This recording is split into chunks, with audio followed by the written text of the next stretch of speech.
Hello बच्चों, तो आज हम लोग सीखने जा रहे हैं डेसिमल। डेसिमल लास्ट वीडियो में हमने सीखा था कि हम किसी भी डिजिट का पॉइंट कैसे निकालते हैं, सिंपल सिखाया था उस टाइम।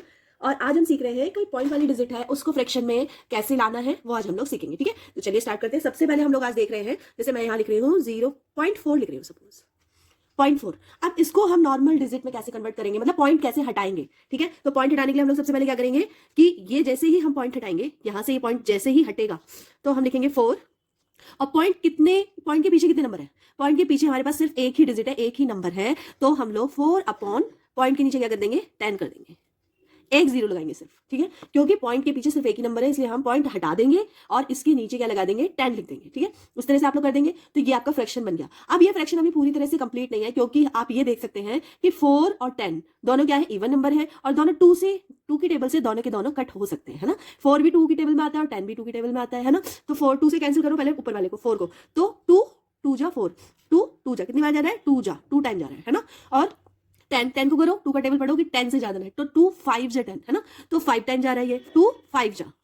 ठीक है, तो क्या आ गया हमारा फ्रैक्शन, क्या आया, 2 अपॉन 5 आया समझ में, 2 अपॉन 5 आया हमारे पास। एक और देख लेते हैं, इस तरह से आपको सॉल्व करना है। चलो एक और देखते हैं, हम एक डिजिट लेके चलते हैं 0.06, ये डिजिट ले लिया हमने। ठीक है, पॉइंट सबसे पहले हम ऊपर 6 तो हम लिख देंगे, ऊपर ये लिख दिया हमने। अब नीचे क्या लिखे, तो नीचे लिखने के लिए हम करेंगे, पॉइंट के पीछे कितने नंबर्स हैं, 1 2 डिजिट है पॉइंट के पीछे, 2 है ना, तो हम क्या लिखेंगे, 1 तो लिखना ही है, और पीछे 2 0 लगा देंगे।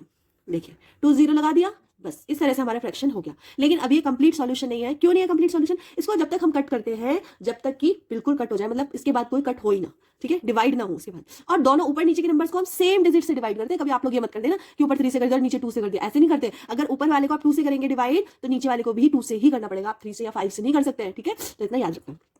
तो ऊपर वाले को हम क्या करेंगे, 2 से डिवाइड कर सकते हैं, तो 2 की टेबल में क्या होगा, 2 की टेबल में 2 3 जा 6, तो कितना 3 जा, तो 3 आ गया, 2 3 जा 6। इसको भी करो, तो ये देखो 2 5 जा 10, 5 जा, और ये पीछे 0 लगा देंगे, है ना।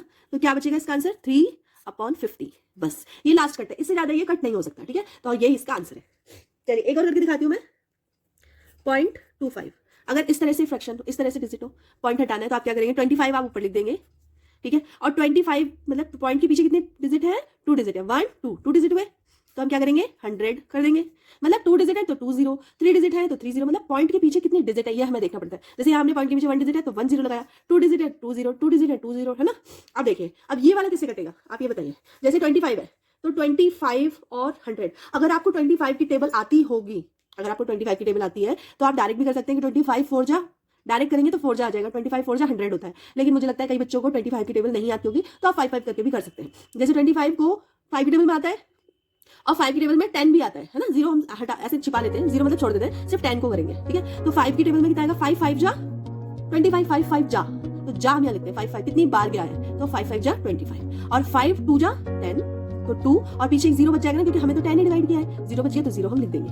अब देखो 5 की टेबल में 20 आता है नहीं, आता है ना, 5 4 से 20 होता है, तो 5 डायरेक्ट कट कर देंगे, 5 से 20 को कट करेंगे, तो 5 से 20 को कट किया तो क्या बचा, सिर्फ 4, और ऊपर 1, ऊपर सिर्फ 1 बचा, क्योंकि 5 की टेबल से कट किया। 5 1 जा 5, 1 आएगा, और यहाँ क्या आएगा, 5 4 जा 20, तो आंसर क्या आएगा आपका, 1 अपॉन 4।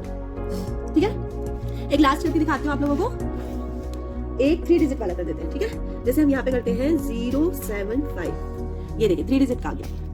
अब इसी तरह से आप लोगों को भी प्रैक्टिस करनी है। 75 है अपॉन, अब इसमें देखिए पॉइंट के पीछे कितने डिजिट है, 1 2 3, तो हम क्या लिखेंगे, 1 तो लिखेंगे, और कितने डिजिट है 3, तो 3 0 लगाएंगे, 1 2 3 0 लगा दें। अब ये 75 है, 75 5 की टेबल से तो कटेगा ना, तो 5 1 जा 5, और यहाँ 2 इधर चला गया तो ये 25 हो गया, तो 5 5 जा 25। ठीक है, इसी तरह ये जाएगा 2 5 2 जा 10 2, और पीछे 2 0 है, तो इसको हम इस तरह से करेंगे। अब ये फिर से 5 से जाएगा, 5 से जाएगा ना, ये भी 5 से जा सकता है, ये भी 5 से जाएगा, क्योंकि 5 3 जा 15, और ये 20 आएगा, तो 5 4 जा 20, और 0 जो है वो हमें यहाँ लिखना। तो लास्ट में आंसर क्या है आपके पास, 3 अपॉन 14। तो इस तरह से आपको कट करना सीखना पड़ेगा, थोड़े से रूल्स ध्यान रखने पड़ेंगे। ठीक है, तो वो आप लोग जरूर याद रखिएगा। और हाँ, एक और चीज और देख लेते हैं हम लोग, एक चीज हमें और देखना है। सपोज यहाँ पे कोई वैल्यू दे रखी है, जैसे यही हम ले लेते हैं 75, और इसके पीछे 0 है, सपोज इसके पीछे 0 है, तो आप इसको इस तरह से लिखोगे ना, 75 इस तरह से लिखोगे ना, और पीछे पॉइंट के पीछे कितने 0 है, 1 2 3, तो क्या लिखोगे, 1 2 3। अब देखिए 0 से 0 कैंसिल ही हो जाना है ना, तो ये डिजिट आ जाएगी।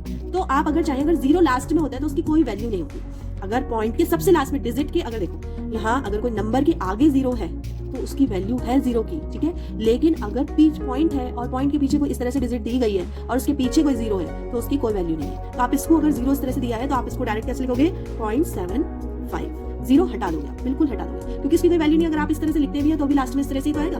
लास्ट में क्या बना, 75/100, ऐसे तो बना, है ना। और इसको भी आप कैसे लिखोगे, 75/100, है ना, इस तरह से लिखोगे।